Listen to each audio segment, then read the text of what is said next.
আসসালামু আলাইকুম ওয়া রাহমাতুল্লাহ। ইন্নাল হামদুলিল্লাহ ওয়াস সালাতু ওয়াস সালামু আলা রাসূলিল্লাহ ওয়া আলা আলিহি ওয়া সাহবিহি ওয়া মান ওয়ালা, আম্মা বা'দ। মহান আল্লাহ তাআলার দরবারে লাখো কোটি কৃতজ্ঞতা প্রকাশ করি যে আল্লাহ রাব্বুল আলামিন আমাদেরকে পবিত্র রমাদানের 5টি রোজা শেষে কোরআন শিক্ষার এই মহৎ আয়োজনে আমাদেরকে যুক্ত হওয়ার তৌফিক দান করেছেন। এই জন্য আমরা সবাই অন্তঃস্থল থেকে কৃতজ্ঞতা প্রকাশ করি, আলহামদুলিল্লাহ।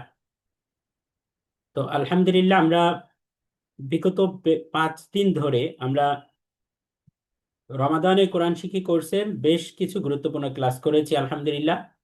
এবং আজকে আমরা ধারাবাহিকভাবে চতুর্থ ক্লাসে এসে উপস্থিত হয়েছি। তো আলহামদুলিল্লাহ, আমরা যে বিষয়টা শিখছিলাম যে আমরা প্রথম ওরিয়েন্টেশন ক্লাসে পড়েছিলাম কোরআন শুদ্ধ করে পড়ার জন্য মাত্র আমাদেরকে 7টি বিষয় জানতে হবে। এর মধ্যে প্রথম যে বিষয়টি ছিল তা হলো যে আরবি হরফ এর পরিচয়, অর্থাৎ আরবি হরফ জানতে হবে। তো আলহামদুলিল্লাহ, আমরা আরবি হরফের পরিচয় পড়ছিলাম এবং এই আরবি হরফের পরিচয় পড়তে গিয়ে আমরা এখন পর্যন্ত 3টি পর্বে আরবি হরফ শিখেছি। এবং আজকের ক্লাসে আমরা আরো বেশ কিছু গুরুত্বপূর্ণ আরবি হরফ শিখবো ইনশাআল্লাহ তাআলা। তো ঠিক আছে, আজকের ক্লাসটা আমরা শুরু করছি। যথারীতি আমরা আমাদের কোরআন ক্লাস শুরু করার পূর্বে আল্লাহ তাআলার কাছে আমরা আমাদের পঠিত দোয়াটা একবার পড়ে নেই, যেন আল্লাহ তাআলা আমাদের জন্য এই কোরআন শিক্ষাটাকে অনেক বেশি সহজ করে দেন। তো সবাই আমার সাথে সাথে জোরে জোরে বলেন, রব্বি জিদনি ইলমা। সবাই বলেন, রব্বি জিদনি ইলমা। হ্যাঁ, রব্বি জিদনি ইলমা।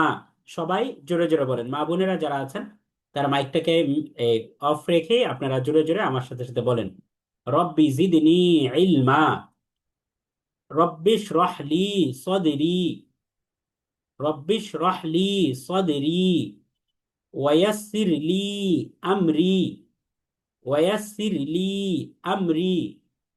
واحلل عقدة من لساني. واحلل عقدة من لساني يفقه قولي. يفقه قولي.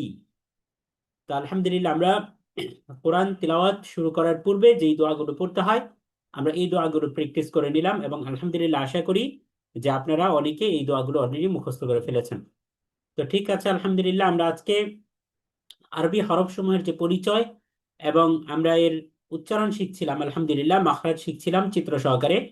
তো এই আরবি হরফ সমূহের বিবরণের আজকে আমরা চতুর্থ পর্বে এসে উপস্থিত হয়েছি এবং আগামীকাল পঞ্চম পর্ব হবে, অর্থাৎ 5টি পর্বে আমরা আরবি 29টি হরফকে মাখরাজ সহকারে একটি সঠিক উচ্চারণে আমরা শিখে শেষ করব ইনশাআল্লাহ তাআলা। তো আজকে চতুর্থ পর্বে আমরা আরো 8টি হরফ শিখব। আমরা গতকালকে 6টি হরফ শিখেছিলাম এবং এর আগের ক্লাসে আমরা 7টি হরফ শিখেছিলাম এবং প্রথম ক্লাসে আমরা 4টি হরফ শিখেছিলাম। তো এই ধারাবাহিকতায় আজকে আমরা আরো 8টি হরফ শিখবো ইনশাআল্লাহ তাআলা।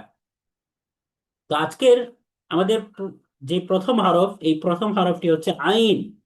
আইন হরফটি আমরা এখানে দেখতে পাচ্ছি, বাম পাশে আমরা বড় করে আইন হরফটি দেখতে পাচ্ছি। আমাদের প্রথম কাজ হচ্ছে এই যে আইনের যে আকৃতি, আমরা এই আইনের আকৃতিটাকে একবার নিজেদের ইয়ার মধ্যে হৃদয়ে গেঁথে নিব ইনশাআল্লাহ তাআলা।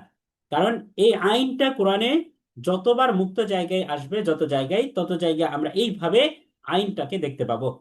আর যখন এই আইনটা অন্য কোনো হরফের সাথে যুক্ত হয়ে আসবে তখন তার আকৃতিতে কিছুটা পরিবর্তন ঘটবে। যেমন আইন হরফটা যদি কোনো একটা শব্দের শেষে থাকে তখন তো আমরা এই আইনের পূর্ণাঙ্গ রূপটাই দেখতে পাবো। এখন যেমন দেখতে পাচ্ছি শব্দের শেষে থাকলেও আইনের এই রূপটাই দেখতে পাবো। শুধু পার্থক্য হবে এইখানে একটা কানেকশন জুড়ে যাবে, অর্থাৎ এতটুকু মিলে যাবে, মিলে গিয়ে আইনের পূর্ণ রূপটা বাকি থাকবে। কিন্তু যখন আমরা এই আইনটাকে অন্য কোনো শব্দের মধ্যে অন্য কোনো হরফের সাথে আমরা মাঝে বা শুরুতে দেখব তখন আইনের আকৃতি কিছুটা পরিবর্তন ঘটে। তো এই যে আকৃতির কেমন পরিবর্তন হয়, কিভাবে পরিবর্তন হয়, আমরা কিভাবে চিনবো, এই বিষয়গুলো আমরা সামনেই দেখবো ইনশাআল্লাহ তাআলা। তো হরফের 5 পর্বে এই আর পরিচয় শেষ হওয়ার পরে, অর্থাৎ মাখরাজ এবং উচ্চারণ চিত্র সহকারে শেখার পরেই মূলত আমরা আকৃতিগত পরিবর্তনগুলো দেখবো ইনশাআল্লাহ তাআলা। তো আমরা আইন হরফটি প্র্যাকটিস করার আগে আমরা চলেন আইন হরফের কিছু বৈশিষ্ট্য দেখে আসি। তো দেখেন, আইন হরফটি পড়তে গিয়ে আমাদের খেয়াল রাখতে হবে যে আইন হরফের মধ্যে কোনো নুক্তা থাকে না। তাহলে আইন হরফটি হচ্ছে নুক্তা মুক্ত। যখন নুক্তা মুক্ত কথাটা বলছি, তার মানে হলো যে আইন হরফের উপরে যদি আমরা নুক্তা দেই, তাহলে এটা ভিন্ন আরেকটি হরফ দাঁড়াবে, যার নাম হবে গয়ন। তাহলে আমরা আইনের একটা পরিচয় বলতে পারি, যেহেতু আকার আকৃতি এক, শুধুমাত্র একটা নুক্তা দিলেই তার ভিন্ন পরিচয় হয়, সুতরাং এই আইনের একটা পরিচয় হবে নুক্তা মুক্ত হরফ, অর্থাৎ এটাও তার একটা পরিচয়। তো নুক্তা মুক্ত আইন হরফটি 3 আলিফ টেনে পড়তে হবে। আমাদের বলতে হবে আইন, আইন, 3 আলিফ টেনে আমাদের পড়তে হবে।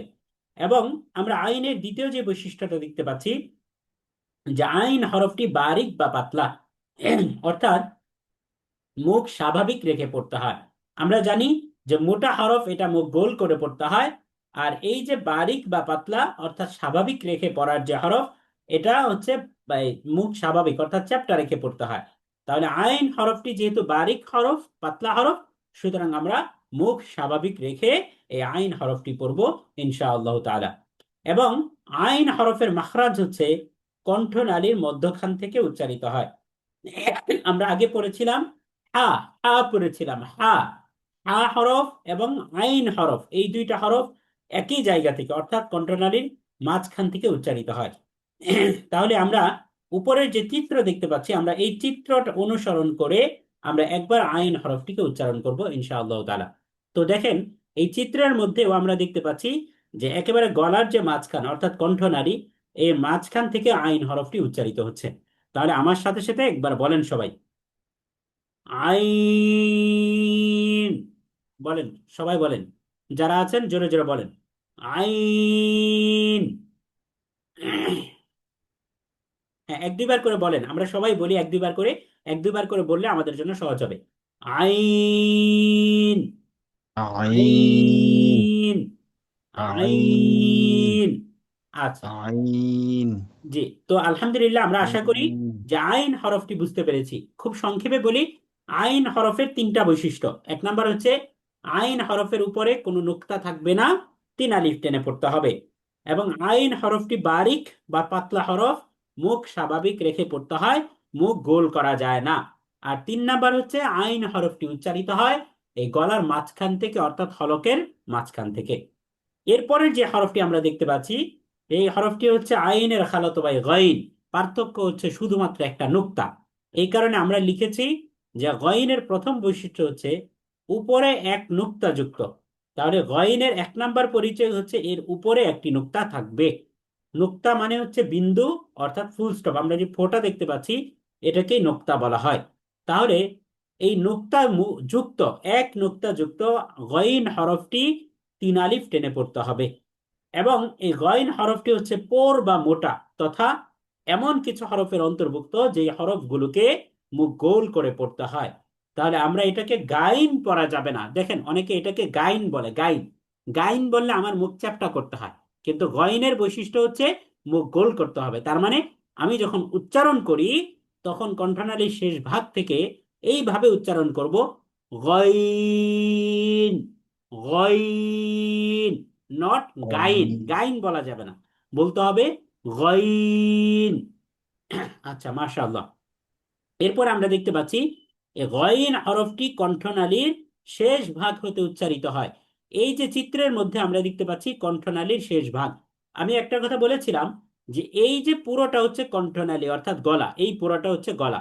এখন এই গলার মধ্যে শুরুর অংশ হচ্ছে হলকের শুরু বা কণ্ঠনালীর শুরু হচ্ছে এটা, অর্থাৎ এই যে অংশটা, অর্থাৎ আমাদের যে ঘাড়, এই কাঁধের উপরে যে অংশটা থাকে, এটা হচ্ছে কণ্ঠনালীর শুরু।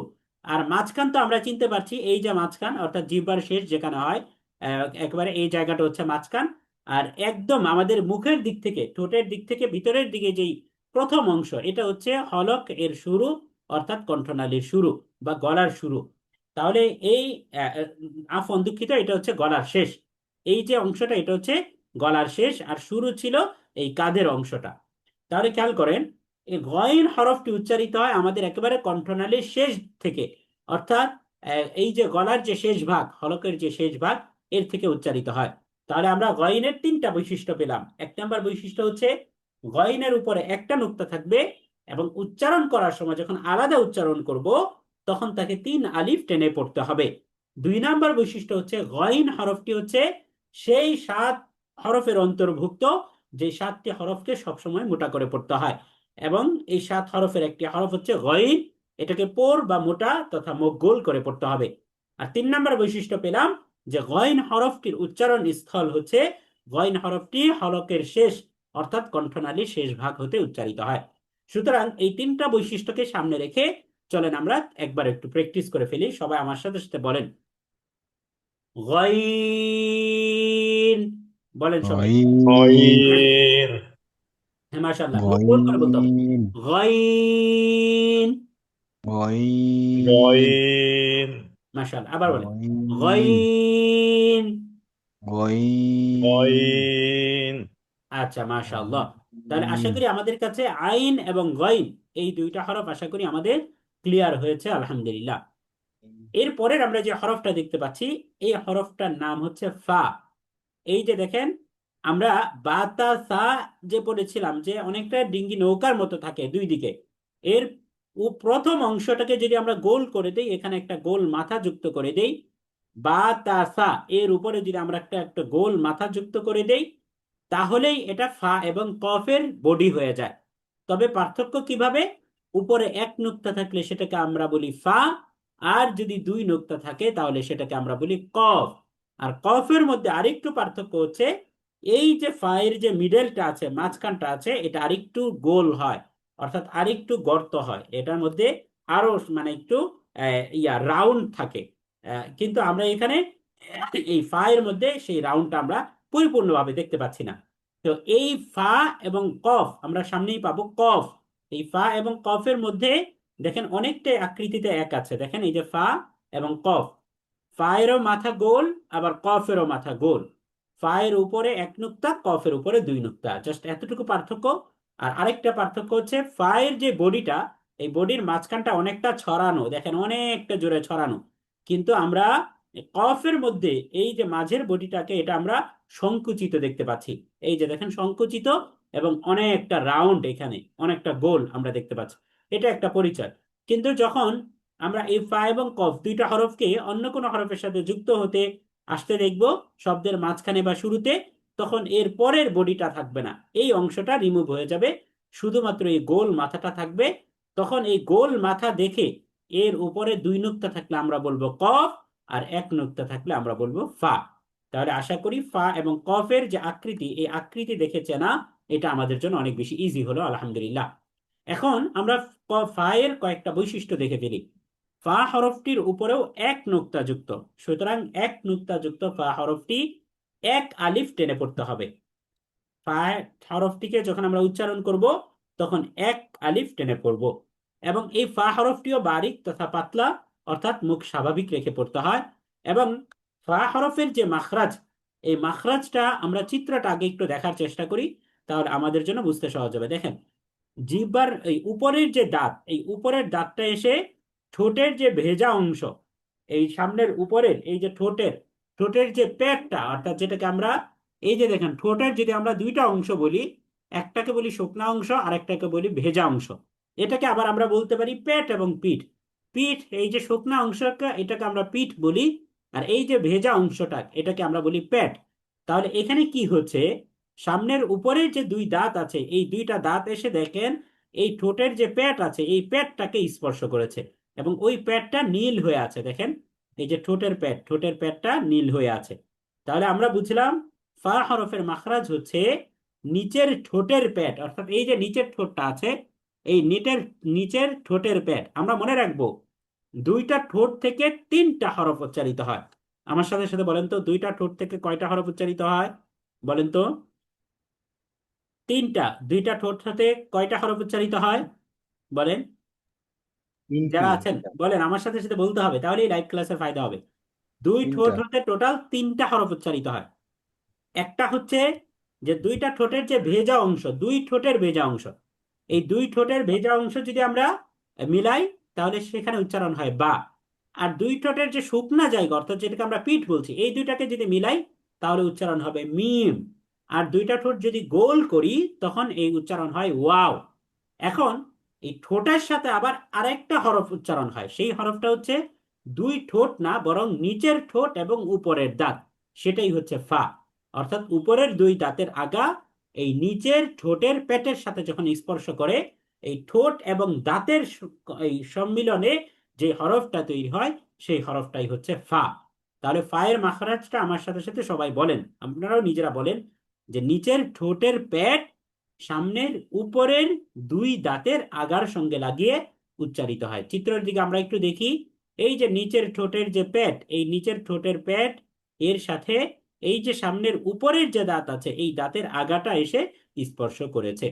তো সুতরাং আমরা এইভাবে আগে পজিশনটা সেট করি, উপরের দাঁতটা দিয়ে আমরা এই নিচের ঠোঁটের পেটটাকে লাগাই, এইভাবে এইভাবে লাগাই, সবাই লাগান, সবাই এই মুখের পজিশনটা সেট করেন চিত্র অনুযায়ী।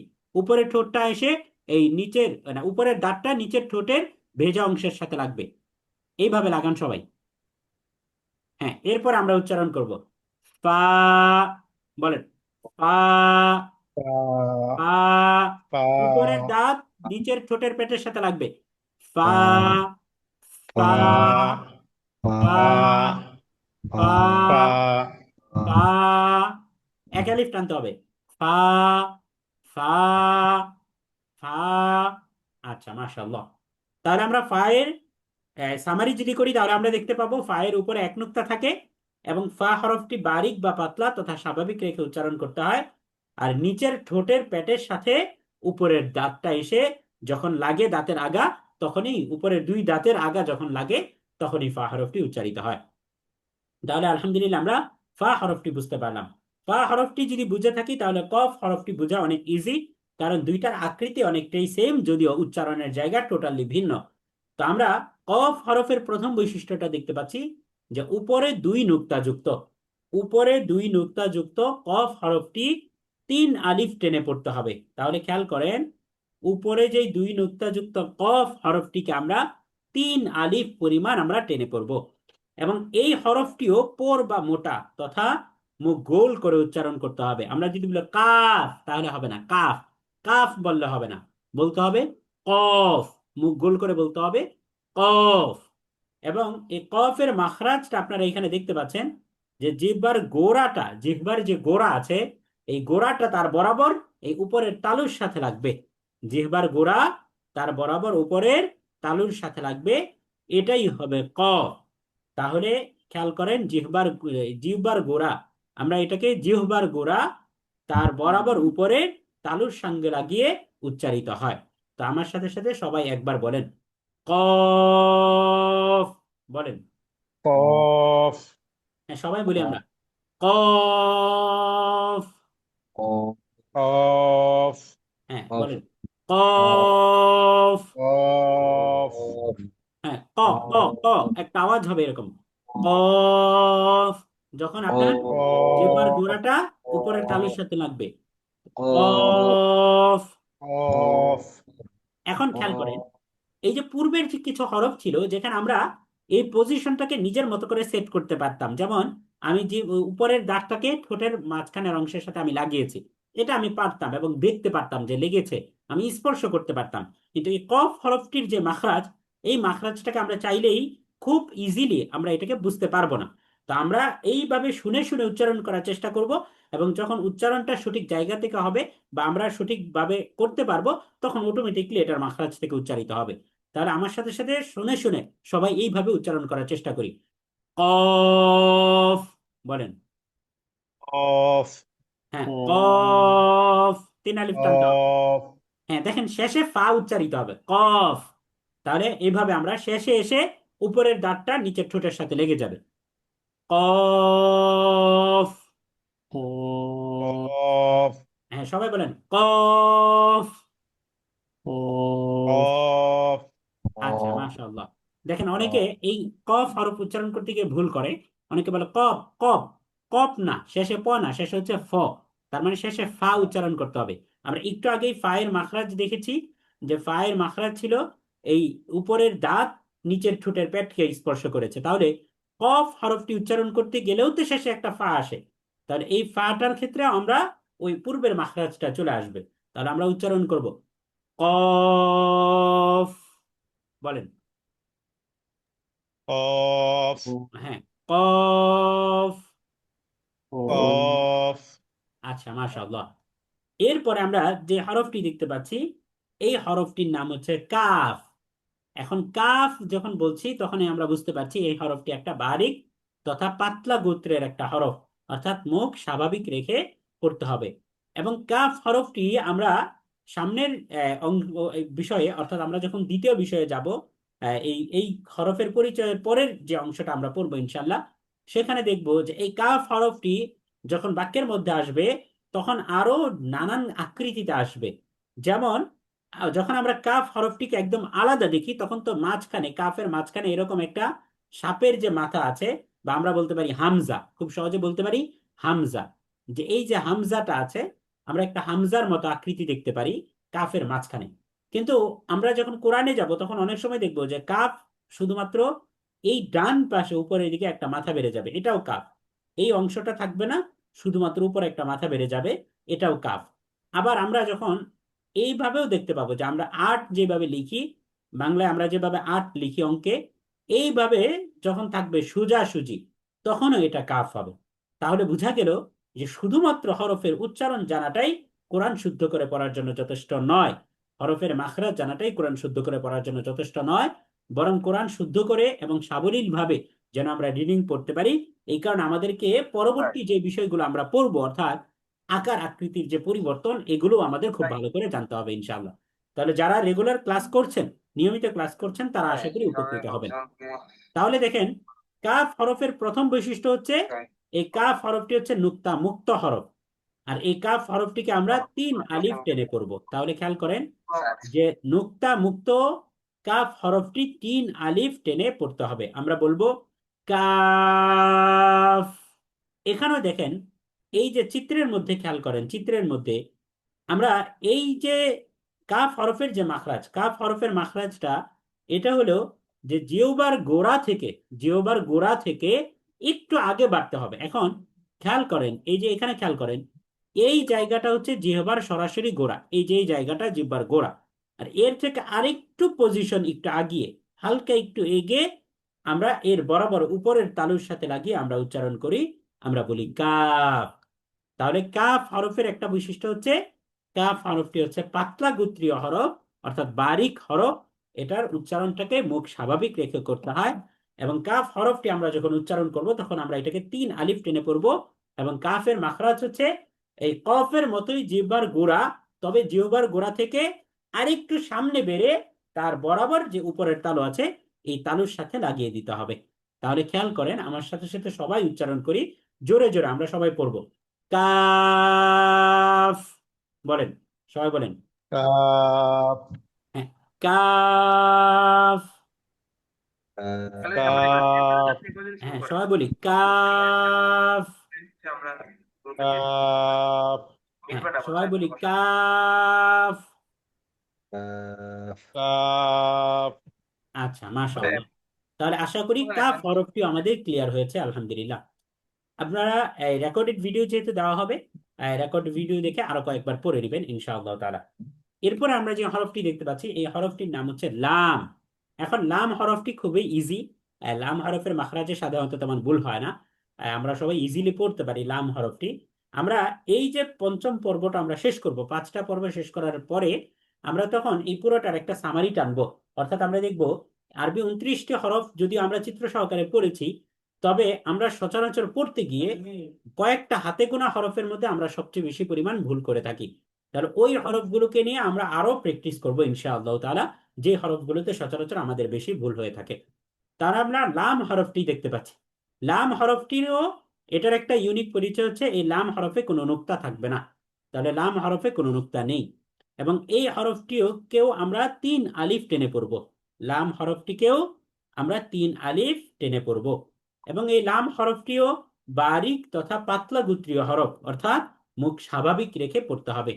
এবং লামের মাখরাজটা যদি আমরা খেয়াল করি, দেখেন খুব দারুণ বিষয়, যে জিহ্বার যে আগা আছে, আমরা এটাকে বলি জিহ্বার আগা, একেবারে এই যে অংশটা একবার আগা, এই আগার থেকে একটু উপরে এসে জিহ্বার আগার যে কিনারাটা আছে, কিনারা, এই কিনারাটা সামনের উপরের যে দাঁত আছে, অর্থাৎ উপরের সারির যে দাঁত, এই দাঁতের মাড়ির সঙ্গে লাগিয়ে উচ্চারণ করতে হয়।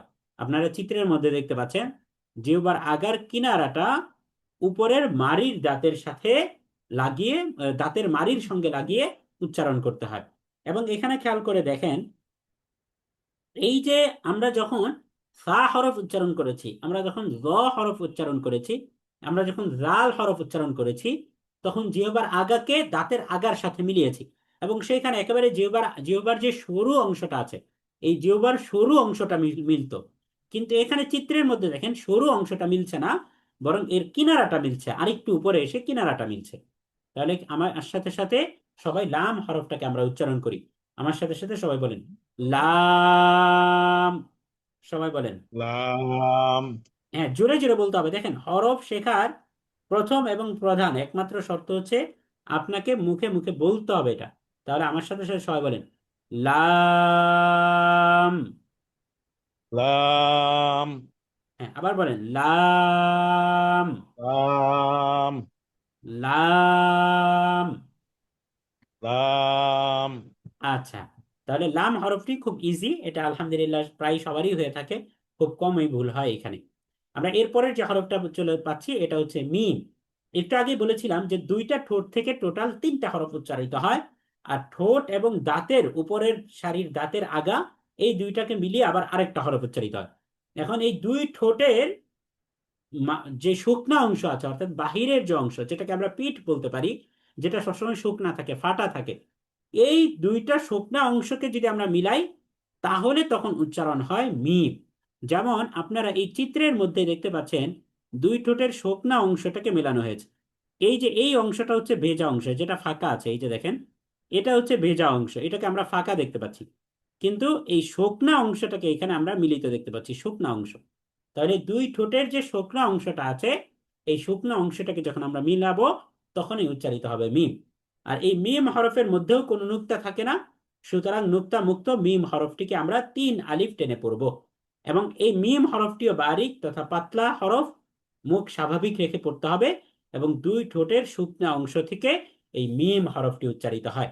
সুতরাং আমার সাথে সাথে সবাই বলেন মিম। বলেন। মিম। হ্যাঁ, সবাই বলেন মিম। মিম।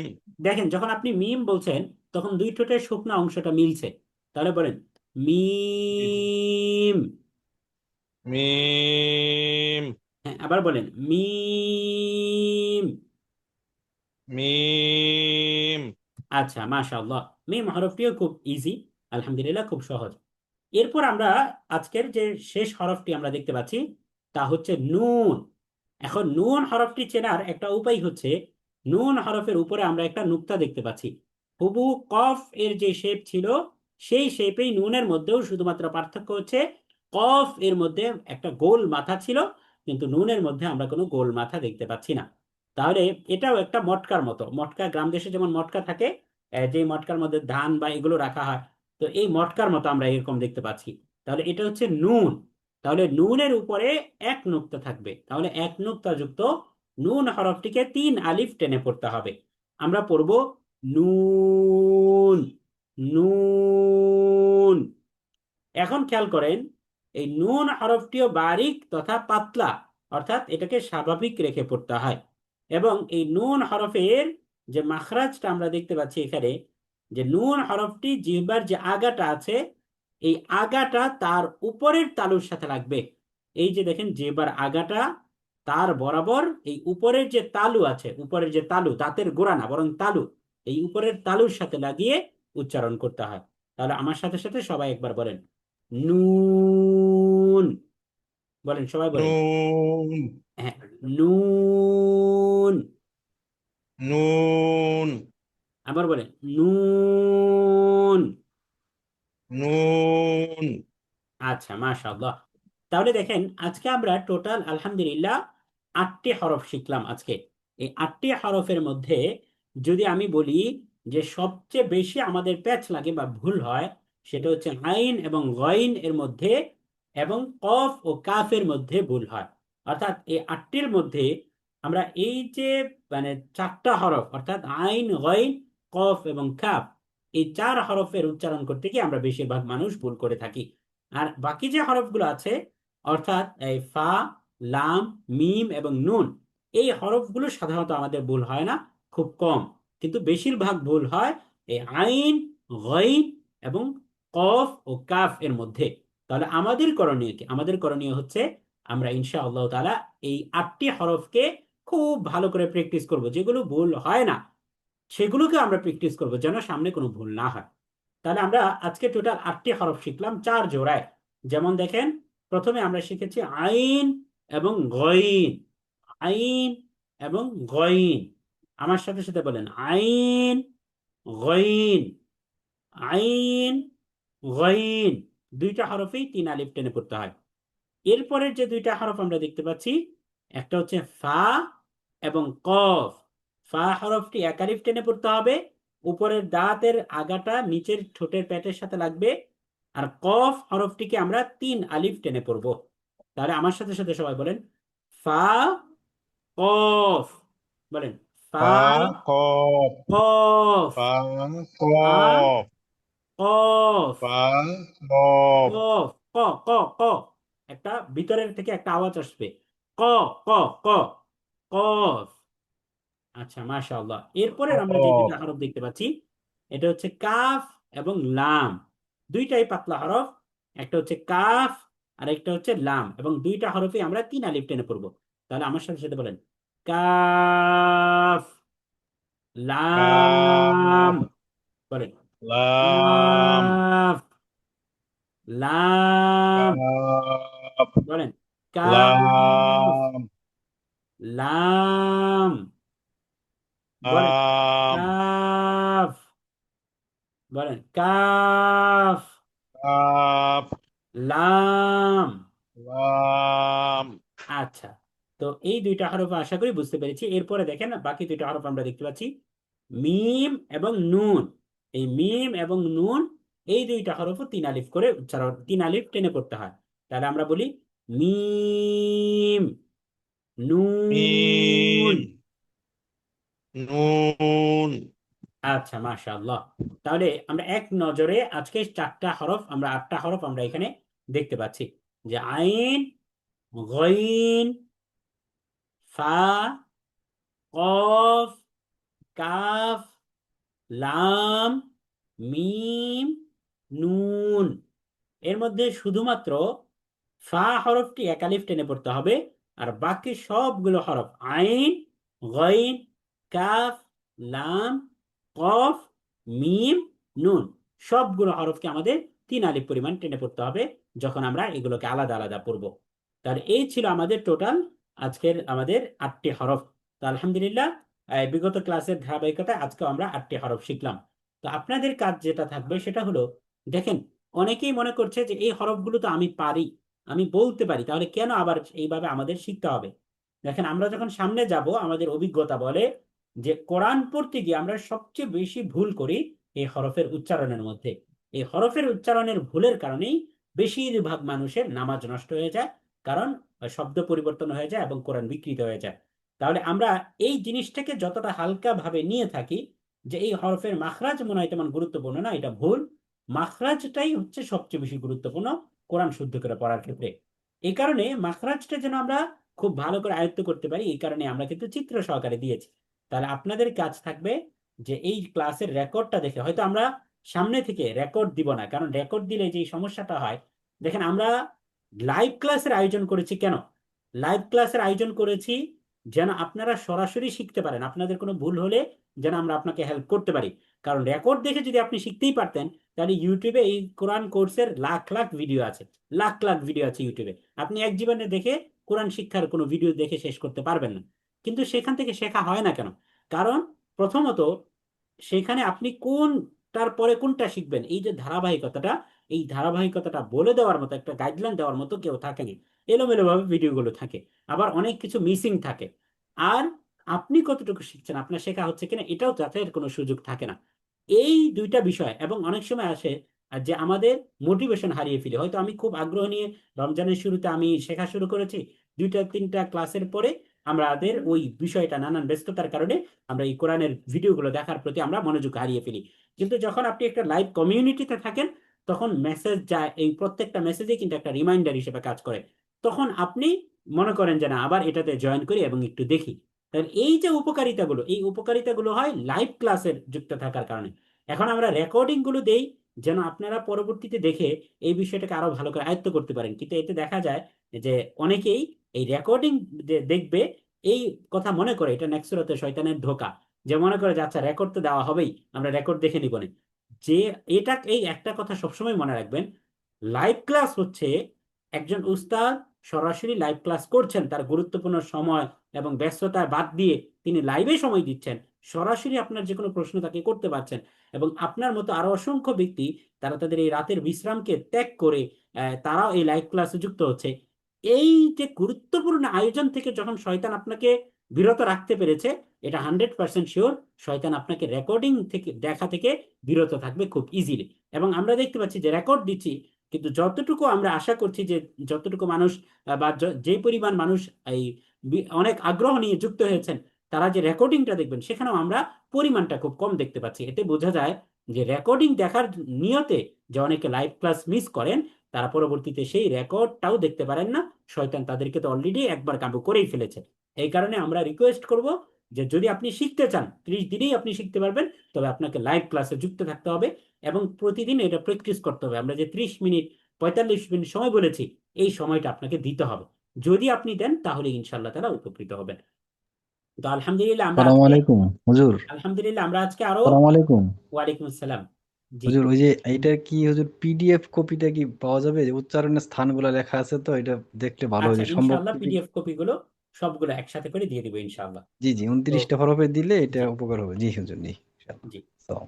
আচ্ছা, তাহলে দেখেন আলহামদুলিল্লাহ আমরা আর মাত্র 4টি হরফ আমাদের বাকি আছে। আমরা নেক্সট ক্লাসে সেই 4টি হরফ সহকারে আমরা নতুন বিষয় শিখবো ইনশাআল্লাহ তাআলা। তাহলে আপনাদের কাজ থাকবে যে আপনারা এই 8টি হরফ সহকারে পূর্বের সবগুলো হরফকে বারবার ভিডিও দেখে দেখে বারবার উচ্চারণগুলোকে প্র্যাকটিস করবেন ইনশাআল্লাহ তাআলা। তো আজকের ক্লাস আমরা শেষ করব, যেহেতু রাতের বেলা আমরা ক্লাসটাকে সংক্ষিপ্তই নিয়ে থাকি। তো যেহেতু ভোর রাতে আমাদের উঠতে হবে, তো ক্লাস শেষ করব আল্লাহ রসুলের সেই আহ্বানটাকে আবার মনে করিয়ে দিয়ে, যে আমরা যেই কাজে সময় দিচ্ছি এটা এমন একটা গুরুত্বপূর্ণ কাজ, যে এই কাজ যে যদি আমরা সফলভাবে সমাপ্ত করতে পারি, তাহলে আল্লাহ রাসুলের ঘোষণা অনুযায়ী এই পৃথিবীর মধ্যে সবচেয়ে শ্রেষ্ঠ মানুষে আমরা পরিণত হতে পারবো। এবং আমরা যদি ভালোভাবে শিখতে পারি এবং অন্যকে শেখাতে পারি, নিজে শেখা 50%, অন্যকে শেখানো আরো 50%। খৈরুকুম মান তাআল্লামাল কোরআন ওয়া আল্লামা, আল্লাহ রসুল বলেছেন যে নিজে শেখে এবং অন্যকে শেখায়, সে হচ্ছে সর্বোত্তম ব্যক্তি। তার মানে আমরা যদি এটাকে 50-50 ভাগ করি, নিজে শেখা 50% এবং অন্যকে শেখানো আরো 50%, তার মানে দুইটা কাজ যখন আমরা সমাপ্ত করতে পারবো, তখনই আল্লাহর রাসূলের ঘোষণা অনুযায়ী আমরা সর্বশ্রেষ্ঠ মানুষ হতে পারবো ইনশাআল্লাহ তাআলা। তো ঠিক আছে, জাযাকুমুল্লাহ খাইরান, আহসানা জাযা। সবাইকে আন্তরিক কৃতজ্ঞতা জানাচ্ছি যে আপনারা এই রাতের তারাবির এই দীর্ঘ নামাজের পরেও আপনারা এই সময়টা দিয়ে যুক্ত হয়েছেন। এবং আমরা আশা করছি যে আগামী ক্লাস থেকে আবারও আমরা এই এই ইফতারির পরের অংশটাকে, অর্থাৎ সন্ধ্যার যে সময়, এই সময় ইনশাআল্লাহ তাআলা আমরা ক্লাস করতে পারবো। জাযাকুমুল্লাহ খাইরান, আহসানাল জাযা। কারো কোনো প্রশ্ন আছে? প্রশ্ন থাকলে আমরা 1 মিনিটে সর্বোচ্চ প্রশ্ন করতে পারি। কারো কোনো প্রশ্ন আছে? আচ্ছা, ঠিক আছে, জাযাকুমুল্লাহ খাইরান, আহসানাল জাযা। আমরা সবাই একবার দোয়াটা পড়ে ফেলি। সুবহানাল্লাহি ওয়া বিহামদিহি, সুবহানাকাল্লাহুম্মা ওয়া বিহামদিকা, আশহাদু আল্লা ইলাহা ইল্লা আনতা, আস্তাগফিরুকা ওয়া আতুবু ইলাইক। আসসালামু আলাইকুম ওয়া রাহমাতুল্লাহ।